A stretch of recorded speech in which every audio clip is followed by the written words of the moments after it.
Cześć, witam Was serdecznie w kolejnym odcinku Narzędziownika, czyli serii filmów o aplikacjach i programach, które służą do tego, żeby ułatwić pracę i codzienne czynności na komputerze, a przez to oszczędzić masę czasu. A dzisiaj genialna aplikacja ShareX, aplikacja, która służy do robienia screenshotów i to naprawdę w zaawansowany sposób, bardzo ułatwia codzienną pracę. Każdy, kto ją zainstaluje, od razu ją doceni. Szczególnie, że aplikacja jest za darmo i nawet płatne aplikacje nie mają tylu funkcji, jak właśnie ta. Program ShareX możecie pobrać ze strony producenta, adres Wam się w tym momencie pojawił. Ewentualnie możecie wejść w Microsoft Store i pobrać ShareXa bezpośrednio. Natomiast jeżeli potrzebujecie aplikacji na Maca, polecam Wam aplikację Greenshot. Aplikację oczywiście mamy dostępną z ikonki, ale także pojawia się ona tutaj w prawym dolnym rogu i jeżeli klikniecie na ikonkę ShareX, pojawia Wam się to samo menu, które widzicie tutaj w głównym oknie. Także z czego będziecie korzystać, to już od Was zależy, co jest wygodniejsze. Natomiast to, co polecam od razu zrobić, to po konfiguracji wstępnej programu ustawić sobie wszystkie skróty klawiaturowe, których będziecie używać. I to będzie najszybszy sposób na to, żeby wykonywać screenshoty. No i zaczynając od pierwszej zakładki, mamy zakładkę Capture i tutaj mamy kilka opcji do wyboru. Oczywiście mamy full screen i wtedy aplikacja robi nam screenshota wszystkich ekranów. Mamy także możliwość przechwycenia otwartego okna. W tym momencie na przykład mam otwarte okno z QR-kodem. Mogę sobie to okno szybciutko przechwycić. Mamy także możliwość zrobienia screenshota konkretnego monitora. Ja w tym momencie mam 3 monitory podłączone do ekranu. Tak jak widzicie, wybiorę i od razu screenshot się wykonuje. I trzecia opcja możliwości przechwycenia ekranu to jest możliwość wybrania odpowiedniego obszaru na ekranie. Po prostu zaznaczamy go swobodnie i on zapisuje się jako screenshot. Oczywiście mamy 3 opcje do wyboru. Ja polecam korzystać z pierwszej, z niej najczęściej korzystam. Klikamy w region i w tym momencie mamy kilka opcji do wyboru. Po pierwsze, jeżeli najeżdżamy sobie na pustą przestrzeń, zaznacza nam się cały ekran, ale jeżeli najedziecie na jakiekolwiek okno, które jest wyświetlane, zaznacza się to okno lub jego zawartość. Popatrzcie, jak szybko można wybrać sobie dane okno i zrobić z niego screenshot. Oczywiście możecie kliknąć, zaznaczyć swobodnie cokolwiek i w tym momencie screenshot już jest automatycznie robiony. Ale przejdźmy sobie do bardziej zaawansowanych opcji. Oczywiście możemy zmienić sobie kształt tego zaznaczenia, może być ono eliptyczne, swobodne i mamy także pełny zestaw narzędzi tutaj u góry, który możemy wykorzystać, zanim zrobimy właściwy screenshot. Idąc od lewej strony mamy zaznaczenie prostokątne. Możemy jakiś prostokąt narysować i zaznaczyć jakąś rzecz, którą chcemy szczególnie podkreślić. Mamy także zaznaczenie eliptyczne. Mamy narzędzie swobodnego rysowania. Oczywiście możemy zmienić kolor tego zaznaczenia na jakikolwiek inny. Mamy także możliwość rysowania różnych linii. Oczywiście później możemy je edytować, zmieniać. Możemy zaznaczyć pewien element strzałką. Możemy także coś napisać i ten tekst gdziekolwiek na ekranie umieścić przed zrobieniem screenshota. Mamy także możliwość napisania jakiegoś tekstu z tłem. Możemy także dodać dymki i ten dymek możemy przypiąć w odpowiednim miejscu. Możemy także zaznaczać poszczególne kroki, jeżeli potrzebujemy zaznaczyć pewne elementy, tak żeby widz, który ogląda tego screenshota, wiedział, w jakiej kolejności patrzeć na dane rzeczy. Oczywiście mamy też możliwość przypięcia tych elementów w ten sposób. Możemy także zbliżyć pewne elementy i je powiększyć. To jest bardzo fajna opcja. Zobaczcie, jak ta lupa fajnie wygląda. Możemy także dodawać różne obrazy, a także ekrany, emotikony, kursor. Możemy także wymazywać pewne elementy. Mamy opcję rozmycia pewnych rzeczy albo rozpikselowania, jeżeli nie chcemy czegoś pokazywać, a także możemy pewne elementy podkreślać takim zaznaczeniem. Oczywiście wszystko jest edytowalne. I oczywiście polecam Wam na końcu sprawdzić jeszcze dodatkowe opcje, których jest naprawdę sporo i zobaczyć, co jeszcze możecie wykorzystać przy robieniu swoich screenshotów. Ale tak jak widzicie, opcji jest naprawdę sporo i polecam coś takiego. No i na końcu oczywiście, gdybyśmy chcieli sobie to wszystko przechwycić, możemy wybrać swobodne zaznaczenie i zobaczcie, w jaki sposób możemy to wszystko jeszcze przechwycić i mamy bardzo nietypowy screenshot. Kolejna opcja to jest screen recording, czyli klikając tutaj wybieramy sobie obszar, może to być cały ekran, może to być wybrane okienko. W każdym razie w tym momencie uruchomiło się nagrywanie ekranu. To, co robimy tutaj, jest oczywiście nagrywane. Mała ikonka w prawym dolnym rogu pojawia się od nagrywania. Jeżeli chcemy zakończyć nagrywanie, wystarczy, że klikniemy tutaj i nasze nagranie pojawia się w formie nowego pliku. Oczywiście nagrywa się także dźwięk. Mamy naprawdę bardzo dużo możliwości wyboru zarówno formatu pliku, jak i urządzeń wejściowych. Wystarczy, że wejdziecie sobie w Task Settings i tutaj mamy Screen Recorder. I tutaj ważna rzecz, jeżeli chcecie przechwycić ekran, zaznaczamy GDI Grab oraz możemy sobie wybrać nasze źródło dźwięku, a także format wyjściowy zarówno dla wideo, jak i dla dźwięku. Kolejna opcja to jest nagrywanie GIF-ów, zdjęcia, które są robione w sumie bardziej poklatkowo, ponieważ możemy ustawić dużo mniejszy klatkarz niż w standardowym filmie i dla przykładu w filmie używałem 30 klatek na sekundę, w GIF-ie możemy tą ilość klatek zmniejszyć i w tym momencie wydaje mi się takim optimum jest około 15 klatek na sekundę. Zobaczcie sobie, zaznaczymy cały ekran i w tym momencie wszystko to, co robimy, jest nagrywane w formie takiego GIF-u. W prawym dolnym rogu pokazuje Wam się, ile procent zostało już przetworzone. Możemy kliknąć, odtworzyć go. Oczywiście dźwięk w GIF-ach nie jest nagrywany, dlatego że to jest mniejsza liczba klatek niż w standardowym filmie, ale możemy go wykorzystać właśnie, żeby coś pokazać. Proste czynności nagrywane w mniejszym klatkarzu po prostu mniej zajmują, te pliki są mniejsze i można je łatwiej przesłać, na przykład przez maila. Jeżeli chcielibyście zmienić ustawienia dotyczące GIF-a, musicie wejść również w Task Settings, Screen Recorder i tutaj na przykład macie możliwość zmiany liczby klatek na sekundę. Kolejna opcja to tak zwany Scrolling Capture, czyli jeżeli macie stronę internetową, którą po prostu musicie przewijać, a chcielibyście wszystko zapisać w formie jednego screenshota, a więc wchodzimy do Capture, Scrolling Capture, zaznaczamy sobie okno, które chcemy przechwycić i w tym momencie wyskakuje nam dodatkowe okienko, w którym mamy kilka opcji. Klikam Start Scrolling i program automatycznie scrolluje i przechwytuje całą stronę internetową.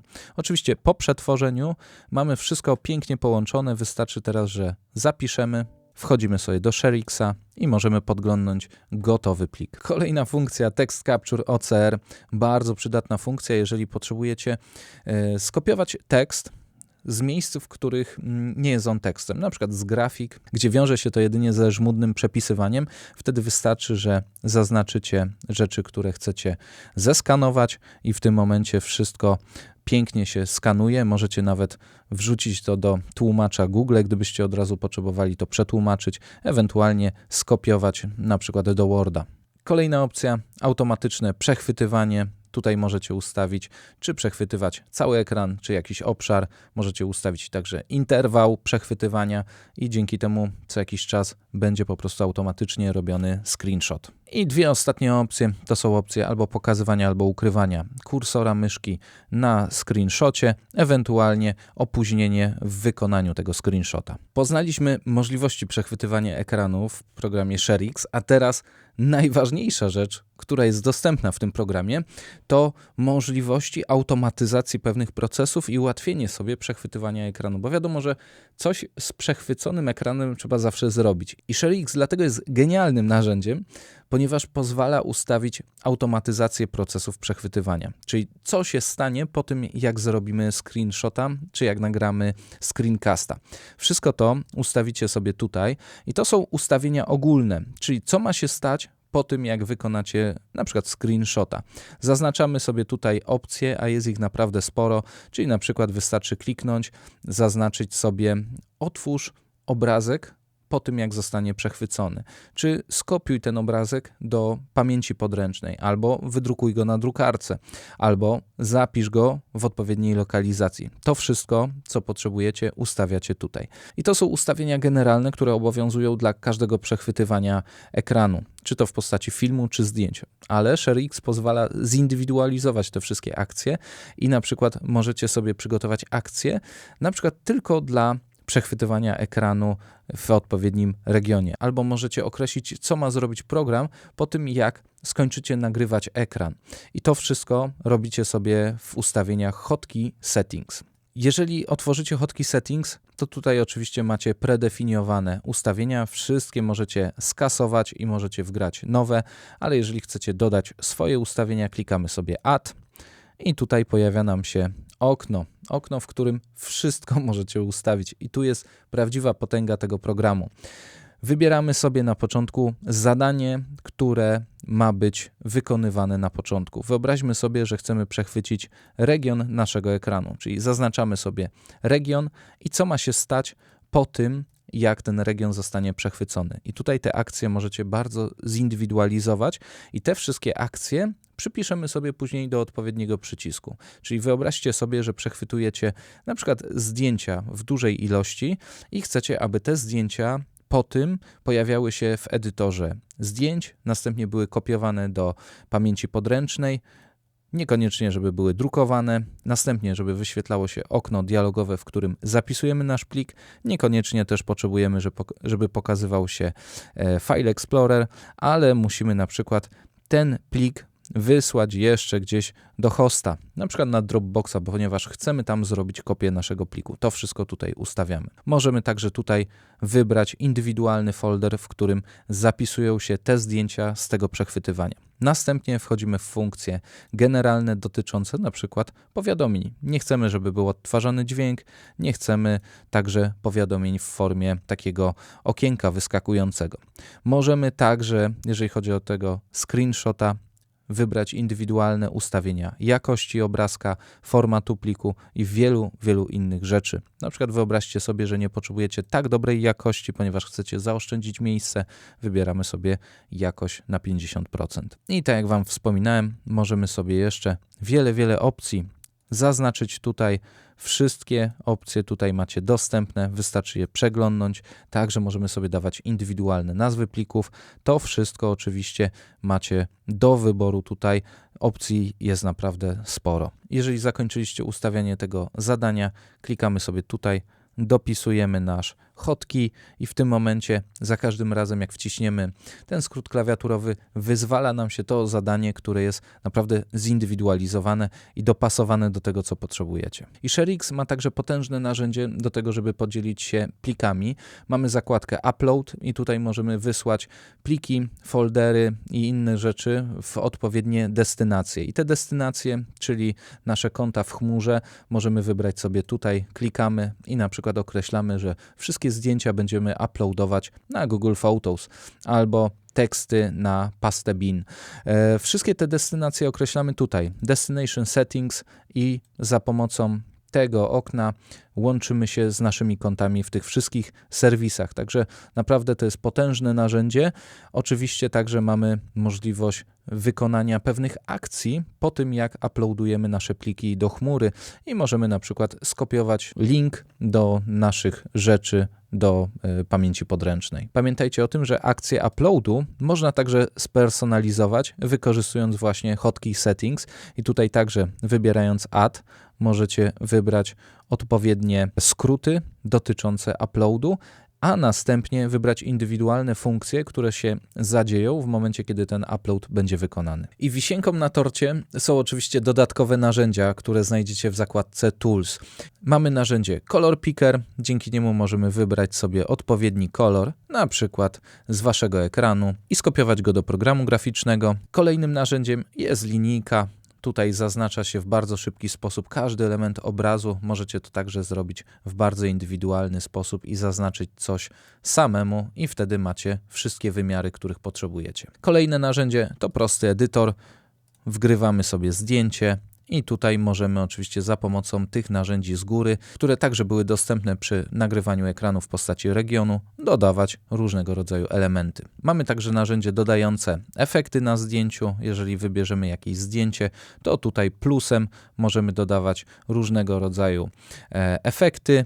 Między innymi można to narzędzie wykorzystać do tego, żeby dodać znak wodny do zdjęcia. Mamy także narzędzie łączenia zdjęć w poziomie lub w pionie, narzędzie do dzielenia obrazka i możemy sobie wybrać dowolne zdjęcie, które na przykład chcielibyśmy w formie takich mniejszych kwadratów wgrać na Instagrama. I tak jak widzicie, zdjęcie główne zostało podzielone na 4 części. Także 2 narzędzia do konwertowania plików wideo. Dzięki niemu, wybierając plik wideo, możemy wybrać format, na który ma być skonwertowany, zmiany jakości w tym narzędziu, narzędzie do robienia miniaturek, customowych rzeczy, czyli narzędzie, które z waszego filmu wytnie kilka klatek i zrobi z niego kolaż. No i proszę bardzo, kolejne fantastyczne narzędzie to jest QR Code. I tutaj mamy 2 opcje. Albo możemy sobie zakodować nasz dowolny tekst i mamy od razu gotowy kod do wklejenia.